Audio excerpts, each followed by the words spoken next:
She started having problems with a fistula in November of 2015.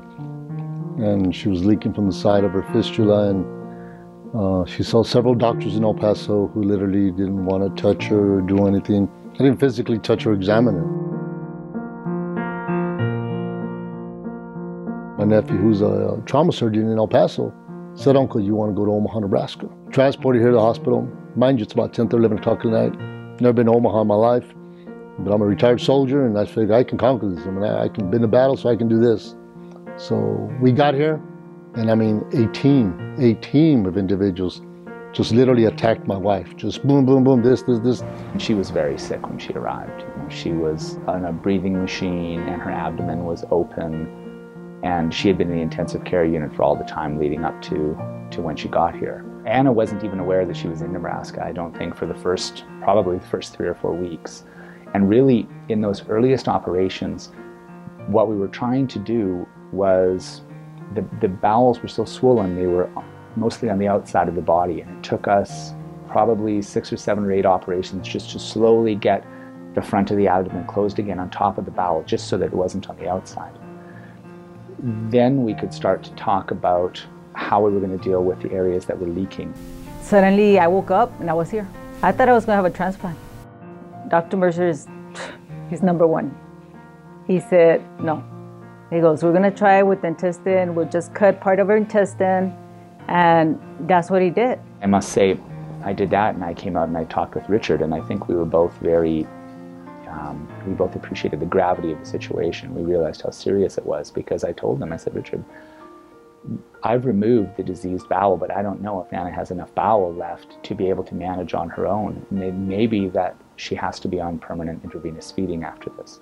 But I think she's been through so many operations, we're at a point where we have to be able to get out of the operating room, and we have to just be able to get past this so she can start to work towards getting stronger overall.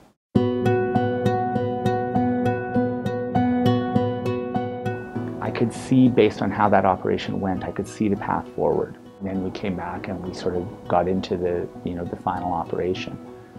And I think, if Anna and Richard were the 2 most nervous people in the world, I was probably the 3rd by not too much. And we did that operation, and then we just, it felt right. And when I came out and spoke with him, I said, I think we have this. I think we're done. But she does potato, like remember Hillary talked about. She healed up beautifully, and she was able to maintain her nutrition. She could maintain her weight. She looked great. And we said, well, let's cut back some of the intravenous's. We did. She did great. Let's cut them back again.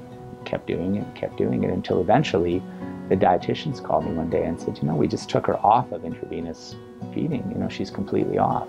We knew at every step of the way that we had the right gastroenterologists, we had the right nurses on the floor, the right wound care nurses, the best home care, the best nutritional support. We knew all of those pieces of the puzzle would work together, and that if anyone was going to be able to do this, I think we all felt pretty confident that we would be the ones to do it. Right now I feel wonderful. I just feel like a new person. I appreciate life now. I see people and I'm like, enjoy your food, what you drink. I just want to thank everybody.